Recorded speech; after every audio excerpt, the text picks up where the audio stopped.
অফিসারদেরকে যে আমার ভাইরে যদি টর্চার করেন আমি আসমানের মালিকের কাছে বিচার দিব। এরকম ভাই অনেক জোরে চিৎকার করতেছিল।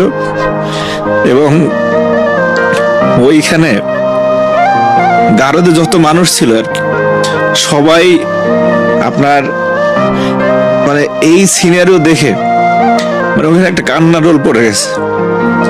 তো উনি শুধু জোরে জোরে বলতেছিল ওই আসমানের মালিকের কাছে বিচার দিব আমার বাইরে মারলে। তো সেই অবস্থায় যখন আমরা দুই ভাই জেল একসাথে, তো হঠাৎ করে একদিন পত্রিকা পেলাম আর কি, রিপোর্টার উনি একটা স্টোরি লিখছিলেন আমার মাকে নিয়ে, যে ৭৫ বছরে আম্বিয়া খাতুন